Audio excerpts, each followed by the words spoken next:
just going to talk a little bit about the new process of signing up.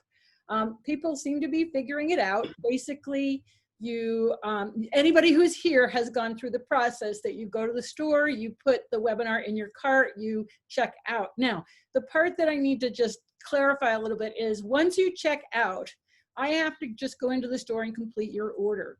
I may or may not do that within a minute. It depends on if I'm out in my garden or working on something else. So as long as I complete your order before the webinar, you're going to get that email that gives you the link to sign up to Zoom. So don't panic if the link doesn't show up right away. It just means I haven't gotten there, but I will. Some people are signing up after the webinar started. That is really hard for me to manage because I have to then go back over and keep an eye on the store to make sure nobody's signed up. So I would really appreciate it that with the new system, you can sign up for all the webinars you want way ahead of time. And that way you'll have the emails that let you get in. And of course, don't lose them. Make a folder, webinar emails. So that you can sign in when we get there. It just makes my life a little easier. And if you are going to email me because you're having a problem, and I'm more than happy to help, please do tell me your name and which webinar and, you know, a little description of the problem. And most likely it's just that I haven't completed your order yet. That seems to be the most common problem. But I would appreciate you just giving me a little more detail when you do contact me, because otherwise I have a really hard time figuring out who it is and how I can help.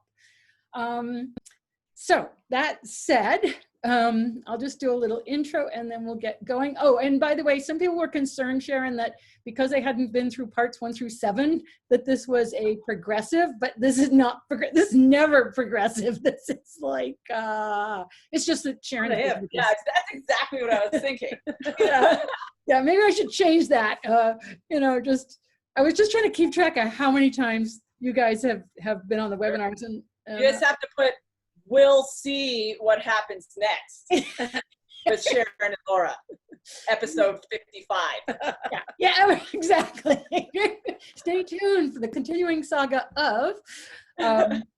All right. So, and at the end of the webinar, I'm going to tell you about a little thing that we're setting up with Sharon and I for, I think, something that you really like. So I got to stick around to the end of the webinar to find out that little surprise. And Andrea, maybe your phone or something isn't working. We have no audio because everyone else seems to have a okay audio. So I don't know, maybe it's your device. Can you type in the chat and just tell her to turn up her sound? Because sometimes that's a problem. Yeah. The chat is all panelists and attendees, which I just did not. I got it. Chat with we are. All from text. Okay. So Patty, we do have it set up as all panelists and attendees. Thanks. Okay, you ready? Okay. Hi, I'm Wendy Murdoch. Oh, I got to start again. That's okay, not a problem. Hi, I'm Wendy Murdoch, and this is Webinars with Wendy. I've been doing a series of webinars during the pandemic, and I started out just to entertain myself, learn a little bit, and visit with friends. It's turned into an epic feature. And we are, I don't even know, this is 103. I think this is webinar number 103. You know, I really appreciate the feedback that I'm getting about the webinars, and it is what keeps me going. All the hours that we put into these webinars are volunteer. No one's getting paid for being a guest, and I don't get paid for setting them up. So we really do appreciate the fact that you are enjoying them and that you give us feedback. That's kind of what keeps me going. I just got an email today, actually, from someone who has been watching the webinars, especially the ones on feet, and has since changed her farrier, gotten some Surefoot pads, and her horse is doing so much better. So we love to get feedback, I know, on any of the webinars. And if you can go to the Surefoot Equine YouTube channel, put in some comments there, like the videos, that would be great. And thank you so much for joining us today on Labor Day. Today, my return guests are Sharon and Laura Wilsie, and even though it said part 8, this is simply just the 8th webinar that we've done together. It has nothing to do with the content as a continuous content. But I was just trying to keep track of how many times they've been here. So welcome, Sharon and Laura. Thanks for coming out again and joining me.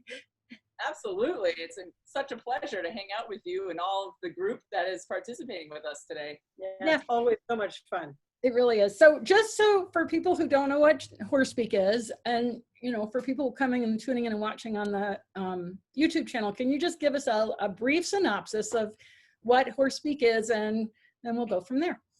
Sure.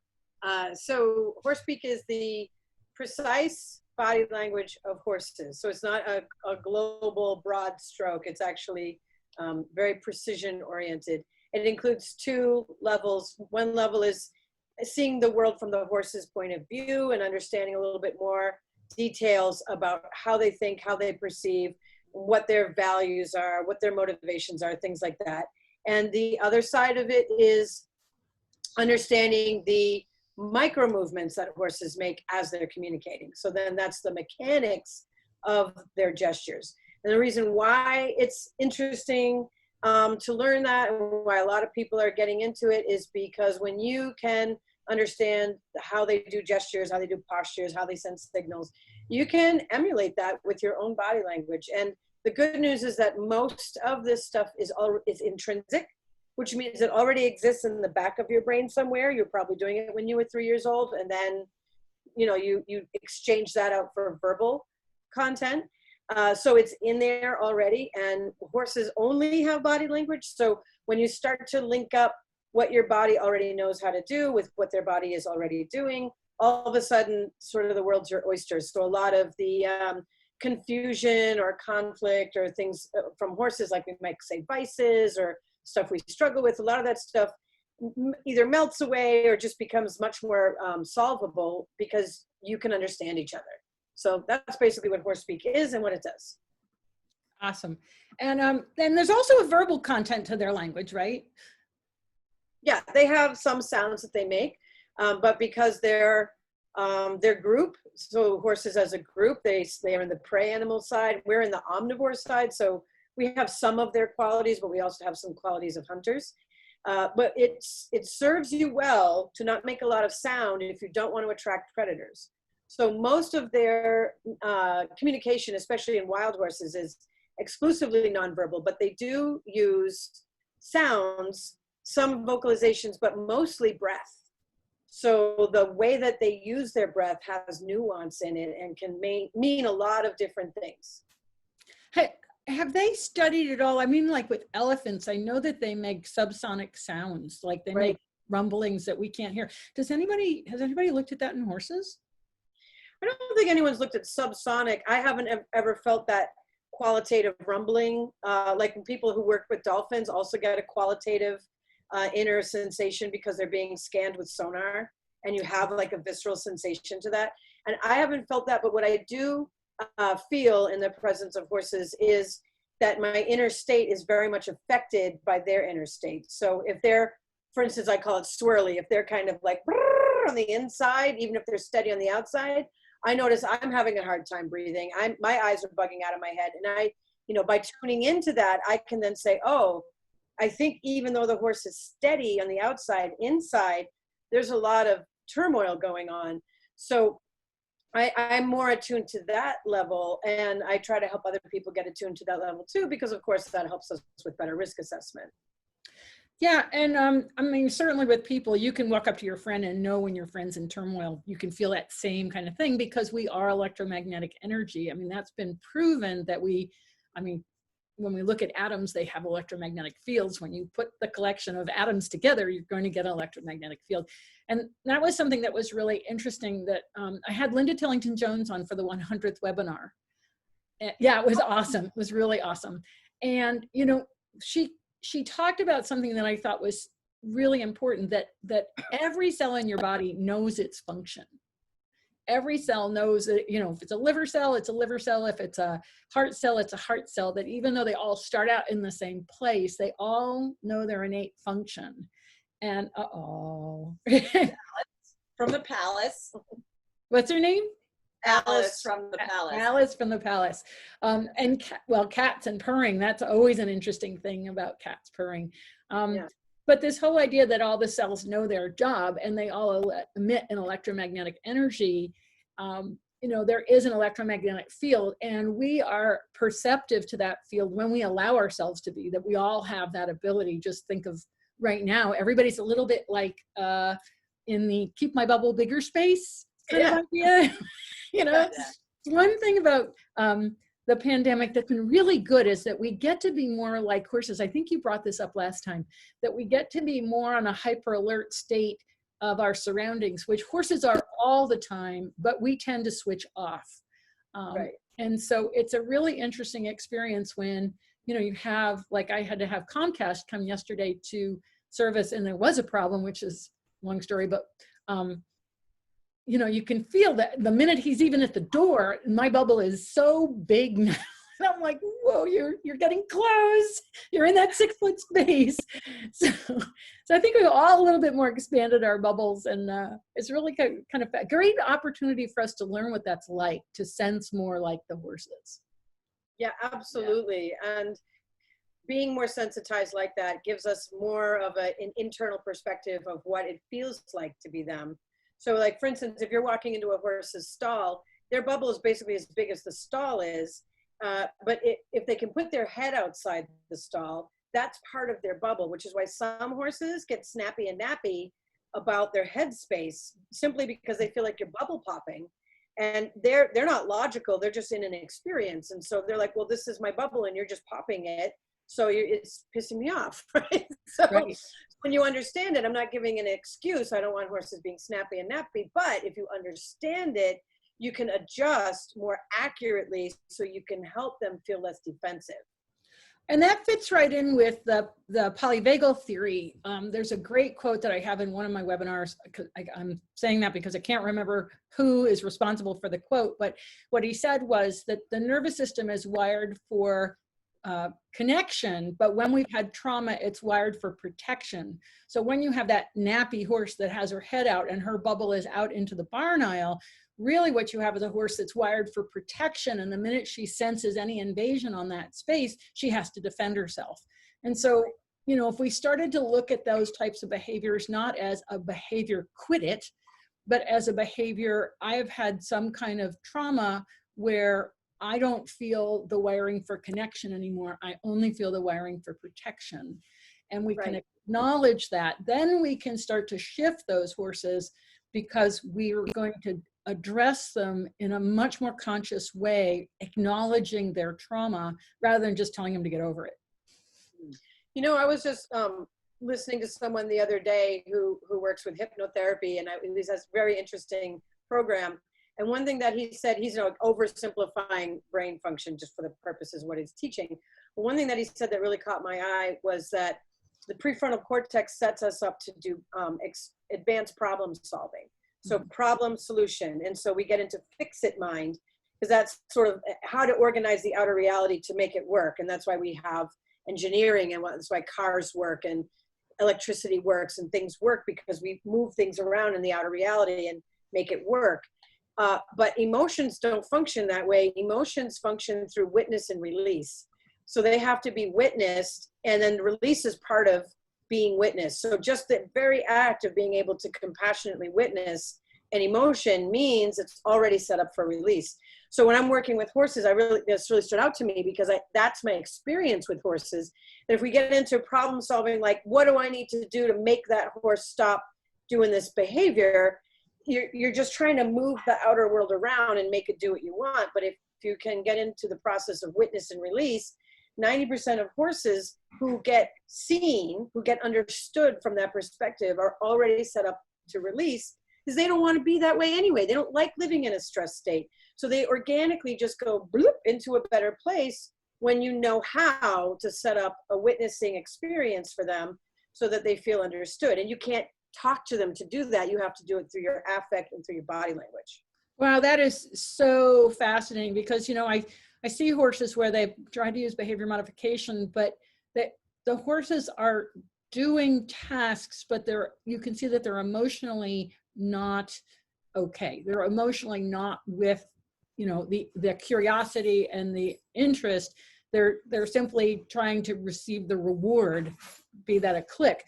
So, you know, I think that's one of the things with Surefoot that you bring up, is that Surefoot is so much about witnessing what is happening, as opposed to trying to influence or make something happen. And that so explains why we see these incredible changes with horses, because we're giving them an environment where A, it's a possibility for change, and B, we're standing back and simply observing and watching how they respond. And it's, you know, time and time again, the horses then go, you're safe and I want to be with you and I'm going to follow you around. And, you know, and the owners are like, but it's innate. And it's another one of those intrinsic things. You don't have to do anything to get the horse to join up or to hook on or anything. You just simply have to offer them a witness opportunity that says, I see you and I see what's going on and I'm going to give you that opportunity to sort it out. And they're like so grateful. I mean, it's, what, you know, whether they experience gratitude, I don't know, but that's certainly the perception. I'm going to answer two questions at the same time. So one is, should you talk around your horses? And the other one is, so are we witnessing? Are we allowing them to witness, or both? So I'm going to squish those into one answer. So first of all, the reason why horses can be so influential in human psychotherapy is because of the witness and release. So horses can often get into a witness position with a human where the human is being congruent and they're talking about something that's true and real, and horses then want to get closer or behave in a supportive role because this is so natural for them. This is what they do for each other. So if you're talking from a congruent perspective where you're lined up with your own truth, so maybe you're saying even, hey horse, when you do this thing, it scares the crap out of me, and that's your truth.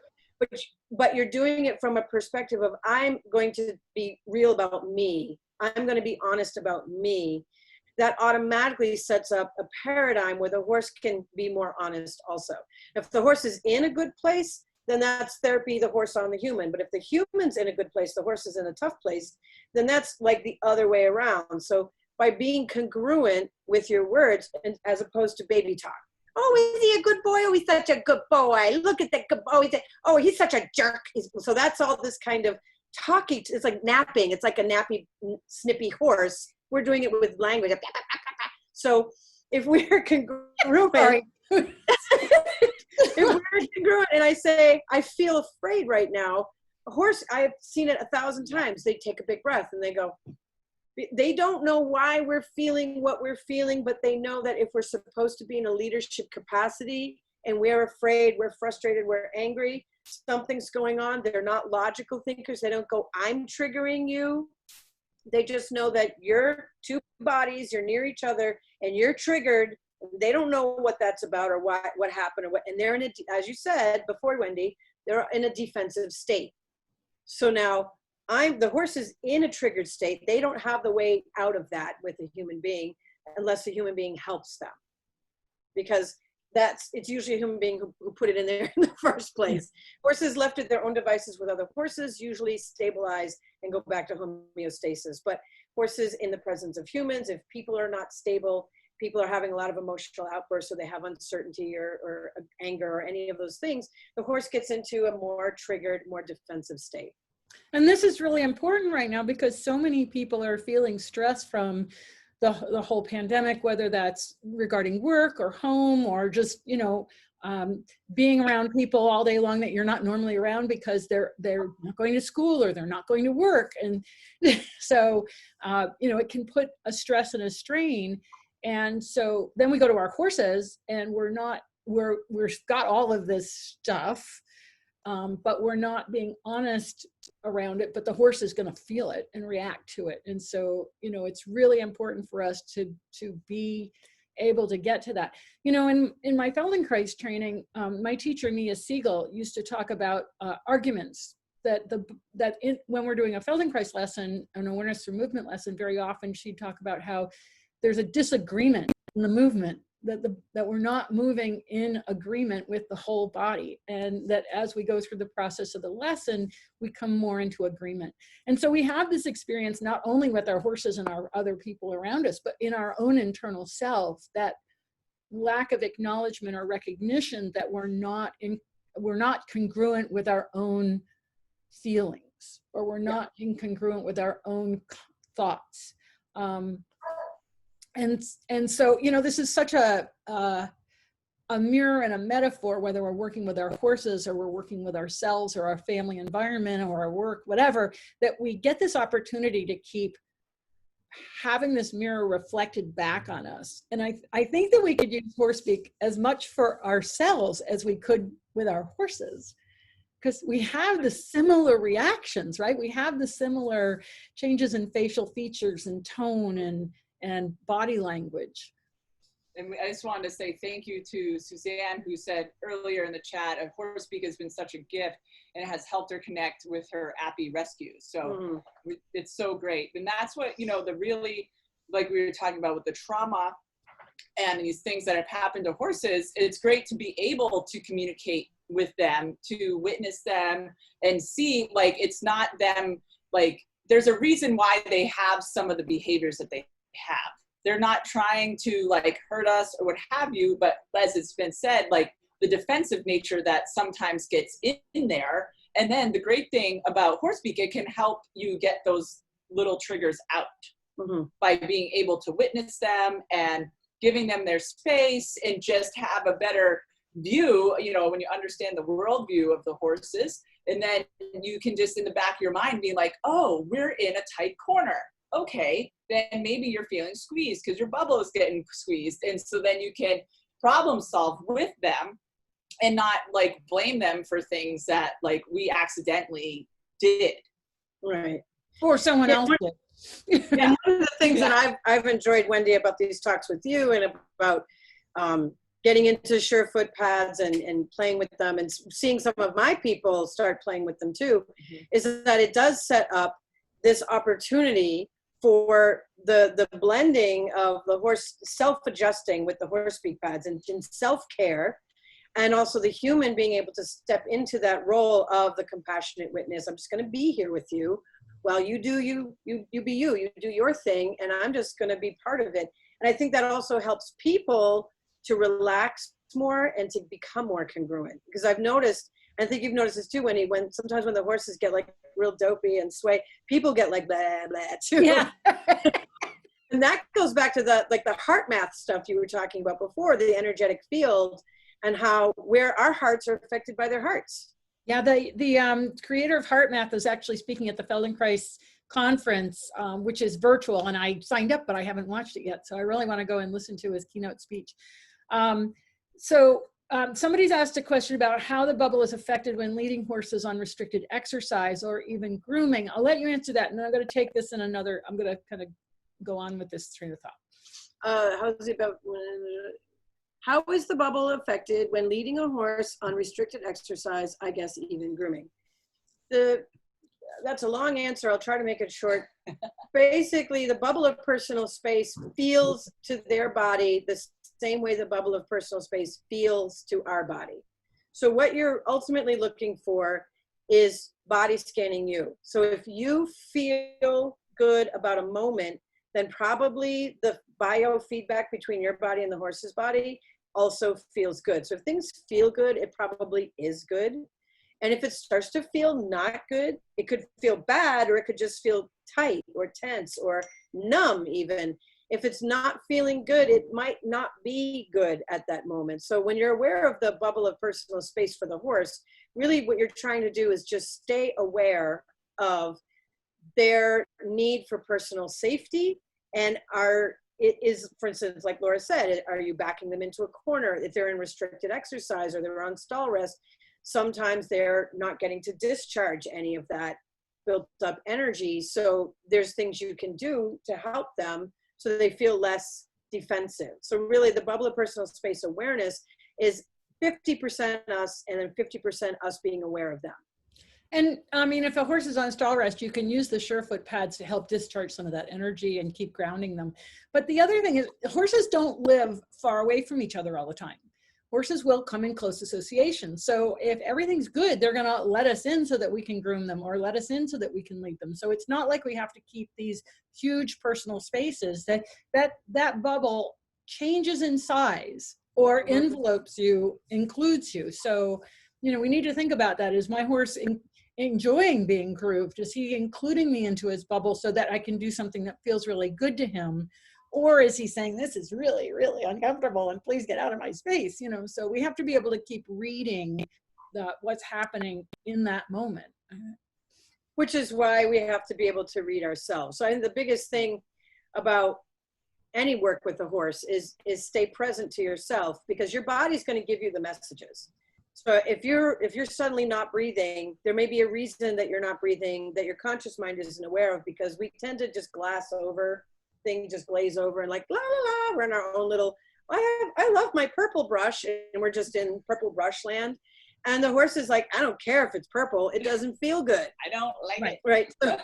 Or I love that brush, bring it on. And they're getting closer, closer, closer. So it's really checking yourself all the time and then scanning them head to toe, getting some soft eye focus and being aware if their head went up and they're moving away, well, they went into a stress state and they're moving away. If the head's dropping and they're moving closer, then that's what it feels like. So, and I think what's nice about watching horses on the surefoot pads is watching the predictability of things like swaying, rocking, dropping, releasing, yawning, lips drooping, ears drooping, all of that kind of stuff. So seeing a horse moving into a happier position, and again, we can't say, do horses feel happy, because then that's a whole anthropomorphic thing. Yeah. But we can say the state feels happy. We feel happy looking at it. Or at least peaceful. At least peaceful, right? So you can see a horse moving into that state, that relaxed, deeply relaxed state, which makes us feel good. And when you memorize what that looks like, then the contrast should stick out better. Right, right. Somebody's asked me about talking about getting surefoot pads and whether a contest needed. Absolutely not. I mean, the whole idea is that there's lots of training videos on the Surefoot Equine YouTube channel. The quick start guide is there. We've actually got a couple of quick start guides because I've filmed it more than once. I think I've filmed it 3 times, and there's one in German if you speak German. So you can get started with, you know, a pair of pads and the quick start guide, and the guide is your horse. That's really the guide. The general rule is if there's any complication, if the horse is nervous, anxious, weak, injured or anything like that, you start with hard. And if the horse is basically a calm horse, you start with firm. That's all. And there's lots of information on the surefootequine.com website. So, you know, that's the whole point of Surefoot, is that people can do this on their own. That yes, if there's a really complicated case, it's nice to have a Surefoot practitioner, and we are growing our Surefoot practitioner list, and you can find that on the website. But, you know, most people are working on their own, and the lovely combination of horse speak lets you be able to pick up on the subtle things that are going on more quickly because you're already looking for them.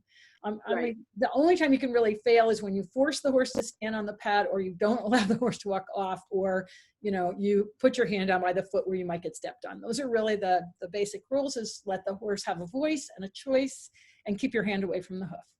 So I have a really good story to share. It's someone else's story, so I hope they don't mind, but I don't think they will. She does Masterson method. She's learning horse speak, and she got some Surefoot pads, and so she's been going out to some rescue horses, and there's a couple horses she normally works with, and there's one horse who's kind of the sentry of that herd. Horses hold different responsibilities in a herd. One of them is called the sentry. So this horse is always sort of holding space for all the other horses to get their needs met. Well, this horse one day met her at the gate, would barely let her get inside, and then pointed at the bag on her shoulder with the Surefoot pads in it, and basically tugged at it with his mouth. So she said, fine, and she put the bag on the ground. He pulled the Surefoot pads out and looked at him, and then he pulled the brush out and brushed the ground with it. She had a book in there. And he pulled the book out and threw it away. So she said, okay, I can read this. So she offered the Surefoot pads, and he independently stood on, and then he kicked it to his back foot and wanted it there. And, wow. And then while he's at it and he's having a good time, he grabs that brush again and does the ground. So she says, okay, you want to be brushed while you're on the pads. And they had this whole session that was completely inspired by him. And when he was done, he got off, he touched her a little bit, nuzzled her, did a tail swish, and walked off. And he was like, all right, you can go on to the other folks now. Yeah, and he's never been, she plays with the other 2 horses. She's never played with him. Never played with him. And he's like, wait a minute, Missy. It's my turn. Need to work with me. Yeah. And then I'm done with you. Bye. Yep. Thank you. Wow, that is so incredible. Thank you for sharing that story. That just makes me smile so much. Yeah. Because it really means that he's been paying attention and watching what's going on with the other guys and said, it's my turn. And yeah, so cool. And, you know, that brings me kind of to some of the things I wanted to talk about today, because we had Laura Plunkett on, I think it was on August 12th, and we were talking about the shutdown horse. And so she has some video that I'm pretty sure I have permission to use it, because I said I wanted to show it to you in terms of looking at the shutdown horses, because, you know, people sometimes get confused between quiet and shut down. And I'm sure that there's probably some key things to look for. So if you are okay with that idea, I'm gonna. Yeah, I think it's great. We love videos. Find.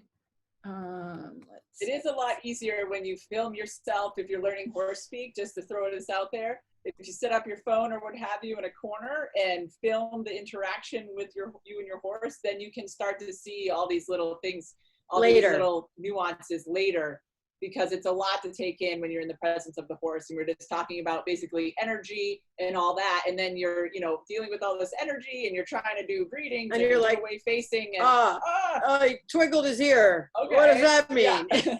So then, you know, in our certification program, our students actually were very hesitant about, you know, recording themselves. And then they're finding it fascinating because they can go back and watch and see like, oh, I missed that gesture or posture, what have you. So it's a great learning tool. Mm-hmm. You just have to get used to seeing yourself on camera. Yeah. And nowadays it's getting easier and easier to film yourself with the different devices that can track you and things.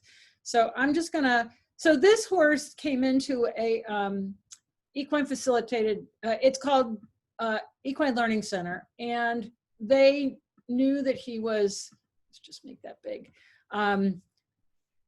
you know, shut down. And so they were just trying to see if he would engage. Right. So I'm just going to play this video, and she was just trying to see if he would, you know, have any kind of response. But this is how non-reactive he basically was, because he's obviously improved. And so Sharon, you know, like, I think that the thing that's so critical here is the lack of anything. Well, his ears are twiggling a lot. Okay, so I'll take you through it soup to nuts if you really want to know. Yeah, let's do it. All right. So what's interesting is when she's with him, this person, first of all, her posture, it's a nice O posture, and she's turned sideways to him. So that's an invitation. Her shoulder's in, her right foot is in, her left foot is out. And I want you to look at his right and left foot. Oh, interesting. I didn't even pick up on that. Yeah. So that's an open invitation. Now, if you scroll to the end, after the hoop thing, she's facing him, and his head, do you notice that he did something? Mm-hmm. Because she's facing him. So those things go together. Even though part of him was like, I don't want this on my nose anymore, he decided to get it off his nose when she changed and put her core on him, feet direct on him. So that's a different body language message. That is, I have an expectation on you. And so he fulfilled the expectation. So he's shut down, but he's also fishing for the answer. He's saying, I'm watching your body language. So in this particular case, what I would estimate, because his ears moved so much. So ears moving and eyes blinking, that's thinking. So his eyes aren't blinking that much, but his ears are moving a lot. So his attention is going forward, backward. And there was a blink right before he moved his head.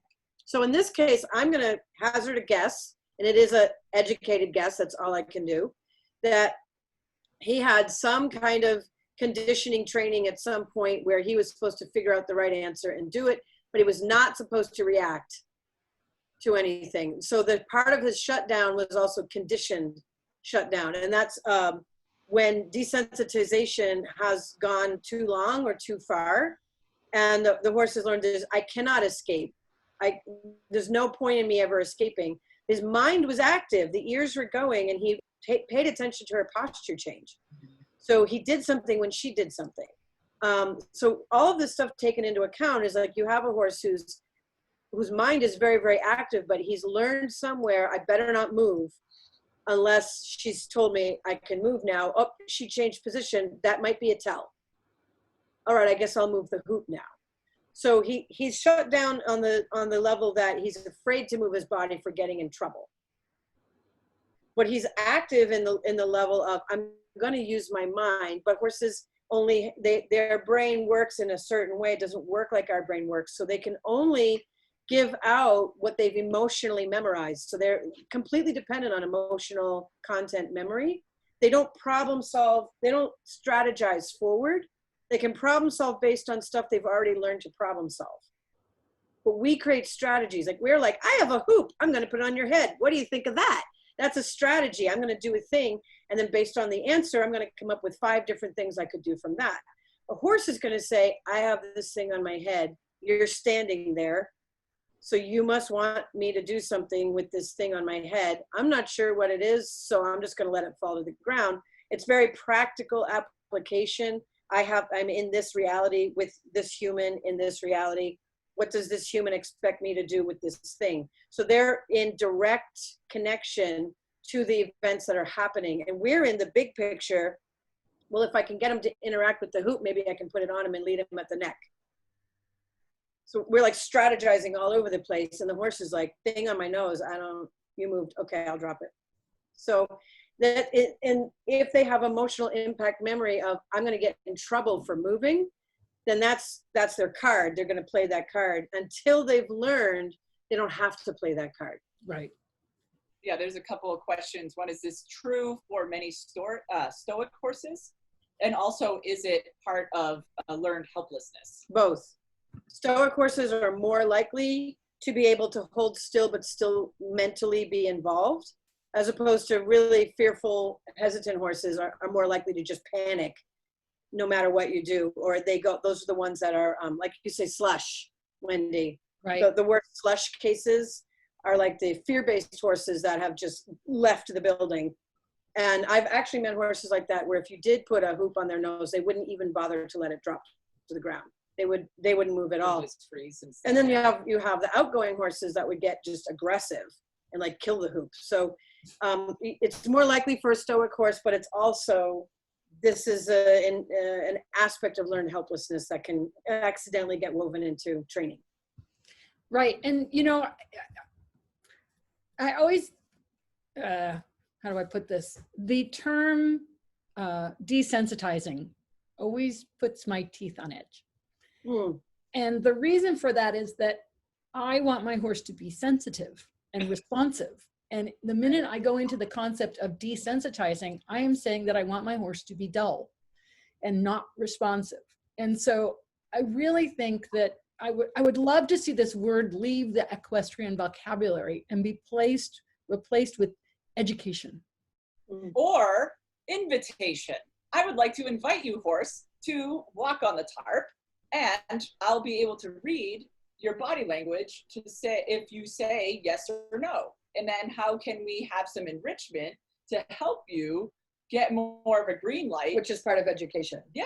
Yeah. Right. And when I say education, what I mean is that when you learn, anybody learns anything. And again, I go back to the Feldenkrais world as a way to explain this. The first time you do something, Feldenkrais would call it the first approximation. And it might not look anything like what the final result is, right? But it's your first attempt to draw something. Say you've never been an artist and you have to draw an apple. And it might not look anything like an apple, but you give it a rest and you come back, and your second approximation, you attempt it again and you get a little closer. And each approximation gets closer and closer to looking like an apple because you're learning the process of drawing, of recognizing the shape, of not needing the excess brain cells that are recruited to try and help you do something that you don't know how to do, because we have this incredible recruitment process. When we don't know how to do one thing, the rest of the nervous system tries to come in and say what we do know, and it gets in the way a lot of times. So we have over recruitment of unnecessary effort. Feldenkrais called it parasitic effort. And so as we become more efficient, and the classic example is driving a car. If anybody has a teenager and has watched them drive the car and literally almost take it off the road trying to turn on the radio because they haven't fine-tuned the pathway enough to only need a few brain cells to actually drive the car while they do other things like turning on the radio. And as the nervous system becomes more efficient on a path, you need fewer and fewer brain cells, which is why it's so hard to get your grandmother to do email, because she's so in a rut with her few brain cells on, having a turkey sandwich every day for lunch. But that's education. And I want my horse to be educated so that he can make associations between disparate things, as opposed to the idea of desensitizing, which means stand there and take it no matter what I do. And to me, that horse that we just saw is the stand there and take it no matter what we do. And he's trying as best he can to kind of read the environment and figure out, well, what is it you really want me to do? Because I'm really, right? And so I think, also if you're using desensitization, at a certain point, you can't desensitize Earth. There's a limit. But if you're using education and communication, you can develop rapport that allows the horse to feel supported by you, so that they refer back to you. That's a boogeyman, and they look to the human and go, what should I do about that boogeyman? And the human has some advice. Right. And so that, if that's part of the education, then they've learned to transfer their worries onto you, and that you will have their back. Yeah, absolutely. And so that's so different to me than the idea of dominating a horse, or putting a horse in a round pen where the environment is too tight for that horse and causes so much stress. I love your reverse round pen idea. Maybe you can talk about that a little bit. Oh, sure. Yeah, we actually just did some filming of it. Yeah. Cool. So everything that I know about, I was taught by watching horses work with horses. So I realized at a certain point at rescues that the elder horses, the ones with laminitis and things, that they were just left loose all the time. It was better for them to move around a lot and have access to grass and whatever, and they're old, so when they're not leaving, they're fine. So you usually have like 2 or 3 of those elders, you know, just walking around the property. Well, one of these properties was really big. They had almost 100 head of horses at any given time. So these elders would just go and visit the different paddocks, and they'd move along the edge of a paddock as long and as they could, as much of it as they could reach. And the horses on the inside of the paddock would achieve better well-being by the time the elders were done and left. So I started watching what were they doing, and I realized that not only were these elders doing it on the outside of the paddock, but the mentors on the inside of the paddock also had these patterns. So a horse who's really troubled gets sort of encapsulated by one who's in a protector position. They walk a full circle all the way around them, or as far around as they can. The one in the center gets calmer because they've been put to the middle of a psychological herd, even if they don't have a lot of space. When you see like any herd animals, there's a tactic that a lot of horned animals, bison, for instance, the cows will put all the calves to the middle and face out with horns down if the wolves show up. So this is a common technique that a lot of prey animals will use. You put the weaker members to the center and the stronger members go around and make those weak members feel safe. So with a horse in a round pen, you're in the center telling them to go around, and depending on that horse's experience and their level of comfort, some horses are going to interpret that as you're weak in the center and I'm supposed to protect you. You've got the counter bend then that shows up, and they have their head in the air and they're looking and scanning for danger the whole time because the person in the middle is sending them around and around and around and around. Ostensibly in horse language, you're saying, protect me. So then that horse is like, yikes, my weak human doesn't know how to be protected and I've got to do it, but I don't know how to feel protected either. So I guess we're both screwed. So reverse round pen is being able to walk in a calm, slow way all the way around, or as far around as you can, a horse's personal space without disturbing them. So you're basically saying, I've got it. I'll walk the perimeter. You stay there. And that's how I've caught some uncatchable horses, wounded horses, horses with a total panic attack syndrome. So by being able to set up a perimeter where I'm walking like the protector and they're supposed to stay to the inside, by the time I'm ready to come to them, they're ready for me to come. Wow, that's fascinating. You know, I've always, when I used to take my horses all over the place, and what I would do when I got to a new place is I would walk the perimeter of the field so that they knew where the perimeter of the field was, right? And I was thinking more like, here's the fence, guys. This is where the fence is. But from your horse speak perspective, I'm really saying, and I'm setting up this boundary of protection. Yeah. And we actually have a client who practiced out. She had a horse that she was just like didn't really want to open the gate and watch the horses bolt out into this arena. And so we're like, go in and do exactly what you said. Go look at the post, zigzag back and forth, and just check it out for him and all this. And now the horse, you can open the gate and he will then just nicely go through the gate and go out to his paddock rather than just bolting. Wow. And he also, there is just some suspicion that this horse could also be going a little bit blind. And so with that, you know, she really is like, hey, I'm going to check this out for you. So I know you might not see very well, but it's all good. Welcome. How do you do that for a cat? My cat has taken to leaping over the threshold as he goes out the door for some unknown reason. That's funny. Yes, he just leaps like, you know, like 2 feet over the threshold, and we're like, oh, okay, I don't know. Well, you know, that's really funny, but in the animal world, so not even just the horse world, but the animal world, the member, the family, the group member who touches objects first owns the object. So if you touch the threshold before the cat can touch the threshold, and then you breathe out, so you're owning the space, but you're also relaxing about the space.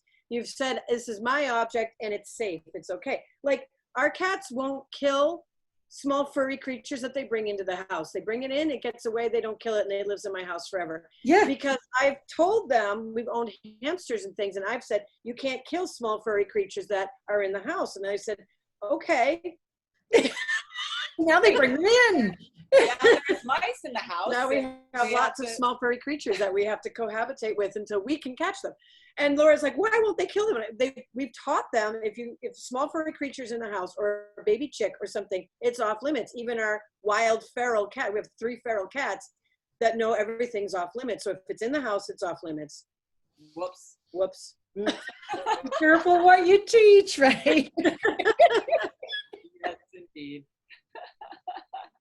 It's always so important to have thought through the process there, isn't it? Yeah. Yes. Oh dear. So and Alice, she has decided that my lap is the best napping place. Yeah. We have many other places where she could be laying down. This but is the spot. nope, this is it. Yeah. of course. So now the next thing I wanted to bring up was on, I think it's Thursday, we're having Catherine Wyckoff, and she's been looking at the vagal nerve and the trigeminal nerve in relation to people. She's a Feldenkrais practitioner, but she's also certified at the at UT Tennessee in equine therapy. I can't even remember what it's called, but equine therapy, right? Mm-hmm. Rehab therapy. And so she's going to be doing a talk relating the trigeminal nerve and the vagal nerve in horses and humans, because we've had Hillary Clayton talk about bridle fitting, and I'm actually working on having someone else do a little more applied bridle fitting in the future. But we started looking at this issue of pressure from bridles on the areas like behind the ears. And then Jillian Kreinbring on Saturday talked about, you know, the little bone begins with a P. Somebody can help me out here. It's not possible. It's where it's right here, like where the ear holes come out, and it's a petrosal bone, the petrosal bone. And so, you know, again, we're like TMJ, it's petrosal, not parietal, but that was close. But we're looking at the petrosal bone and the TMJ. And so we've been looking from a bony perspective, but we're also going to look from a nerve perspective. And she was talking about you have a rating system from 0 to 4. Can you talk about that? Intensity level? Yes. Yeah. 0 represents a state of inner calm. So that's an orientation to, am I present with myself? Do I have enough inner calm? Can I breathe on purpose? Can I have some kind of control over my levels of arousal? So if I start to feel some energy coming at me, can I defer that energy and come back to a calm state? So if I can do that, then I have a lot more effectiveness in the world and with myself. And I have a lot more impressiveness to a horse, because that's what they're looking for leadership. So the next things after that, 1, 2, 3, and 4, are levels of intensity that you might use in the course of anything that you're doing. So It could be like invitation would be level 1. I'm thinking about going that way. So I've turned my head, I've looked, I've invited just with my gesture of looking. I haven't done anything to the horse. Level 2, I might be now picking up the lead rope of the horse and looking. So now I'm more directly aiming at the horse and I'm looking at where I want to go. Usually with most horses that are calm and sensitive enough, that's enough. And they start to think, oh, they start to look that way and even get ready to go. A level 3 is now I need to do something to ask the horse to go with me. So now I need to maybe scoop the lead rope or touch the buttons or take a big step or, you know, one of these things. And a level 4 would be, now I'm seriously activating energy. So now I'm doing like a swish or a thing or this or that. I'm doing something because I need to kind of make it happen. So that's just a simple way to think about range of intensity for purposes of anything that we're needing to do. And most of us want to be oriented around level 1 and 2. So the magic happens when you can just think it and it happens. When you're riding a horse and I just thought about going into canter and he cantered and it was magical, it was amazing. So that's level 1 intensity. And if you want level 1 intensity in the saddle, you need to be aiming for level 1 intensity in all your groundwork. So if you are aware of which intensity you're using for what reason, then you can cultivate and always aim towards that. And of course, you're not going to be able to get level 1 intensity movement if you're not 0 inside, because then what you're trying to do is sort of make something happen external, but internally you might not really be there. You know, this reminds me, I haven't done this in a long time, but I used to carry the HeartMath units, and they're little portable units that with a clip-on ear. And the reason I stopped was that the clip-on earpieces were so cheap, they kept breaking all the time and it made me crazy. But because then you'd have to use your thumb. But the thing is, when you're riding, you want the clip-on, and basically you would put the clip on your ear and it would read your heartbeat. And the unit has 3 colored lights, red, blue, and green, and it dings and dongs. There's a different sound for each level. And what I used to do is I'd have 4 riders in the ring and they'd all have their units on. They'd have their sound low so they could hear it, but we couldn't. But we could see the lights. So I could see a student at the opposite end of the arena and know where they were in terms of their heart coherence, meaning that their brain and their heart are working together, right? And then I'd take them through a process and I'd say, what's the one thing you need to do? Sometimes the one thing was nothing, right? But they would ask themselves a question and I'd say, and put it in your heart space. So they would posit a question while they're riding. Let's just say, I would like a leg yield, okay? And what's the one thing I need to do next for a leg yield? And I just put it here and I would tell them to wait and listen for the answer from their heart and not their head. And it's very obvious when it's a thinking response versus a heartfelt response. And then to do that one thing. Well, what was so fascinating is that you could see the horses starting to set up. They were at 1. They would hear the thoughts of the rider and they would feel the thoughts of the rider is probably more appropriate. And when that person got into their heart coherence with the one answer, you would already see it set up. So they would just have to execute what was already available. They didn't have to make it happen. Right. And it was so fascinating. You know, it'd be really interesting for you to use HeartMath with your students while they're getting into their 0 and working, because you can see exactly what's going on from the lights at a distance, and you don't, I mean, you can read it anyway, but it makes it so obvious to everyone because you can see they're red, green, or blue. And I had students that rode with their HeartMath for years, and it really, really helped them. And at this point in time, that's a really great thing to practice.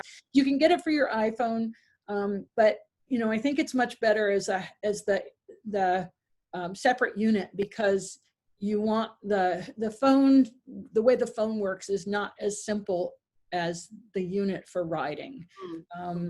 But it was something that I did quite a lot of, and of course now I've let it go, but as soon as you brought that up, I was like, oh, that's what that is. HeartMath.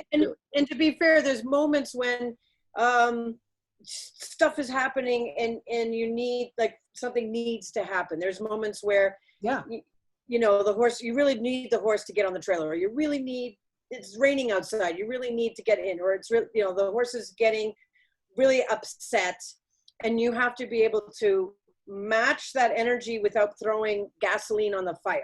Right. So a healthy level 4 also includes being able to match intensity with intensity without becoming aggressive or angry. Exactly. That you're staying in that, and that's where the HeartMath, you're staying in that coherent place, which is coming from your heart, but at the same time, you can increase your intensity level to ask, because it's necessary to get done. And the feedback, Marianne, is that you have it's biofeedback. It's instant biofeedback. And you have the colored lights, the red, green, and red, blue, and green, and you have the different sounds. So the feedback is so immediate. You can't fake it. You can't say, oh, I'm fine, and the light's glowing red, you know. And so it was super, because literally, as long as the ring wasn't too bright, I could see where my students were across a huge arena. It was really fun. That's fantastic. Like just about like congruency. Right. Like exactly. You can't hide from the meter. Right. Which is great to develop your sense perceptions and, you know, what you're feeling inside. That's really, really neat. And really, another word we could bring into this is the word entrainment. Right. And if anybody has not heard of that word entrainment, there's neat little clips on YouTube that you can look up, where people put a bunch of clocks in one room, or they put a bunch of metronomes in a room. And there's this thing that happens with these machines where you give it 5 minutes to 10 minutes, and all of the TikToks are going at the same rate. They start off on all different levels, and they find, because molecules seek entrainment. So things in motion seek to be in a similar energy with other things in motion. So one of the things that we're talking about with HeartMath, and with being lined up, or being, you know, in balance, having well-being inside of yourself, having zero, really, if you're the master of your own system, then the horse will seek to become entrained onto you. If they're running amok and they don't know how to self-regulate themselves, and you don't have a way to regulate yourself, you're going to get entrained onto that. So the louder noise is going to pull towards itself. So if you don't have a way to get back to yourself, and they're doing all of this, you're going to get sucked into their drama, and then all you've got is sort of whack it with a stick. That's kind of all you've got. Yeah. But if you're able to pull away from that noise and get that system going for yourself, the horse will organically, just by process of that's what nature wants to do. Right. So what horses are looking for in leadership is someone who's calm and centered. That's what they're looking for.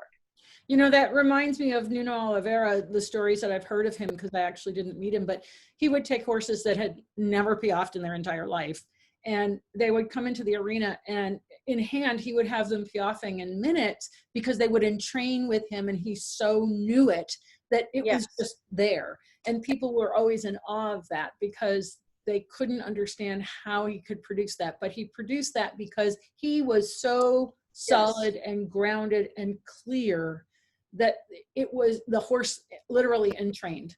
Yes. Yep. And because he wasn't doing anything against the horse, because if you're doing something at the horse, you're trying to make them do a thing, it's at them, it's not with them or for them. And piaffing feels great. Horses love to feel great.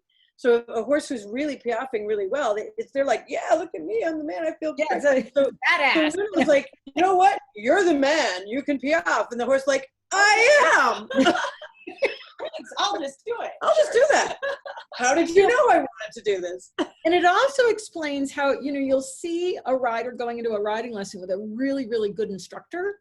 And in the end, they're doing a particular movement, say flying changes, when the student had no experience of flying changes, because the trainer is in training with the horse and the rider just happens to be the passenger on top. The problem with that is when they go home, they can't recreate it because they weren't really engaged with the activity. But you can see that often. Yeah. When Sharon and I do a little bit of riding together, and she's just doing a little fun on the ground, like just giving us ground support. And my horse, Jag, she loves to please her. It's absolutely hysterical. Because she's like, you know, Sharon be like, oh, do a little trot or what have you. And we just do it and it's nice. And then Jag has to go and she goes sideways ears and her lip is just like hanging out. And she's like, look at me, Sharon, didn't I do a good job?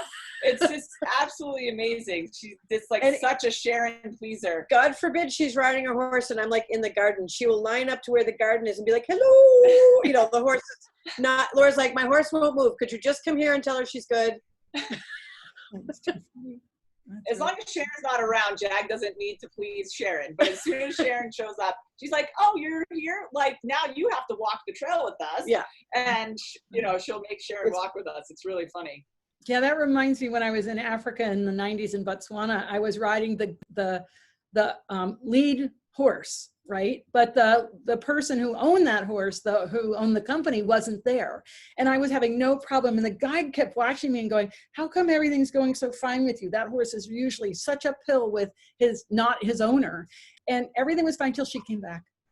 And then all of a sudden the horse is like, my mommy's here. You are not supposed to be on my back. I am going to give you such a hard time till my mommy gets back on my back. And that was it. We were done. Amazing. Yeah, it's really true. Yeah, no, it's fascinating. So, well, we've blown through another hour. I wanted to just pop up one video of a horse on surefoot pads just because we haven't really. Just to do it. For those who haven't seen, this is such a cool horse. He was raised, you know, if we want to talk about some PTSD and harsh training, this horse was trained in what's called tope training, which is dancing horse.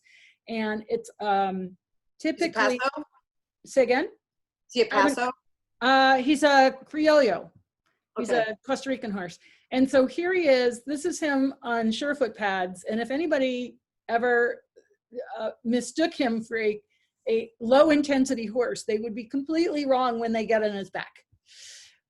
He's a super high intensity horse under saddle, and he used to be a high intensity horse on the ground, but he has, he absolutely loves surefoot. And whenever I go down there, I'll play it in slow motion. He is my demo horse because he will come into the round pen, will not move until I put pads under his feet, then will not move because he wants to stay on the pads, and he will just sway, and you can see the eye blinks. And Sharon, if you want to share anything about some of the little micro movements that you see as I drag it, I'll start it from the beginning again. Yeah, it's really interesting how he's set. All the bones of his head are set. Like he's actually got a little bit of lockjaw going on, you know, where he's not like his mouth and his nostrils are very tight. Look at the lines on his face, the skin is pulled taut, the ears are concentrating, but none of that is because he's upset. He's holding himself. He's so inside this process that he's experiencing. It's like if you're really, really, really focusing on something and you screw your face up because you're really trying to hold on to it, you know, and your face just gets really like, you know, trying to hold on to that experience. So when I look at him, I'm seeing how much concentration he's giving to his own experience and his own body. And that there was a deep twiggle, a release of his pole, and his eyes blinked when it happened.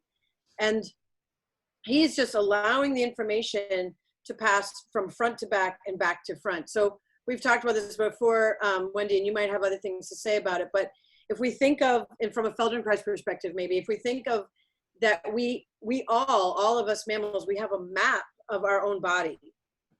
And stuff can happen to that map, like training, right? Or trauma or life experience. And with a human being, we can actually lose contact with body parts. You know, we get out of touch with it. Horses never lose contact with their body part, but they can, out of necessity, go into dissociative states and things like that. So when I see a horse doing this, I'm like, wow, that horse is really remapping some territory. Now he's my star, okay, because he loves surefoot pads, and somebody's asking what to start out with. So I recommend you start with just a pair of pads, either hard or firm, depending on if your horse is anxious or nervous or calm, or you could get a pair of flat and slants, because you can see I've used the slant pads behind. But this horse I can stack And he's, like I said, I love to go to Costa Rica. Poster child right there, right? Yeah, he is such a poster child. And like, he did not move. I just would walk over and pick up a foot and put another pad underneath because he's not going anywhere. No, but see the intensity look on his face. He's screened out outside reality. He's not paying attention to people or noises or things. He's all up in his own inner world, which is great. That's why he can get stacked and stuff, because he's really believing in you. He's believing in this process. He believes in his pads. He feels safe by what this is doing for him, and that you're always you know where we are? We're all the way back to what we talked about in the beginning. Yeah. Compassionate witness, he can release. Witness and release. It's happening right now. So because he's being witnessed so well by you, what you're doing, what the people are doing, he can release. He can step into the deep, deep, deep release work that the pads are giving him without being distracted by anything around him. So that's what we started with. His face. That's a short one. Let me see if I have another. His face is so priceless because he just he'll blink one eye, and then the other, and then alternate blinks and little wiggles. And it matches his hips. It matches what his hips are doing. And it's just another one. So, you know, when you're starting out with Surefoot, you obviously start with one pad and one foot and go around each foot individually, because you can actually make them very sore easily. I had somebody, and she did what I said, doing one foot and one pad the first time. And then she got excited and she started doing diagonals and different combinations because the horse was enjoying it. But the next day, the horse was very sore because it's working the little tiny postural muscles. And she realized really quickly that she had done too much. So you can always go back and do more, but you can't undo what you've done. And yeah, I remember the video the first time you offered him the pads. Yeah. And this guy here, he's just, he was a very distrusting soul, had a lot of, you know, harsh training. And so it's so fascinating. If you ever saw anybody on his back, he's a very high energy, quick horse. And he's totally deceiving here in his chill state. Yeah. Yeah, it's really great. I love and you can see how the set of his jaw has changed. The way that the skin falls around the middle jaw towards his lips and mouth has shifted here. The blinking has changed. The ear set has changed. His hind end doesn't look as his hind end, and that's it. Like, he's really, there's so much, his blinking was in time with his hip movement. So there's so much that he's doing front to back and back to front. And the more his hind relaxes, the more his face relaxes, because they take in information through the senses, sense perception, right? So taste, smell, sound, sight, but they feel their feelings through their pelvis. So they express emotional content through the tail. So tail swish up, tail swish down. You know, they do a lot of exaggerated tail movements to display what the feelings are they're feeling.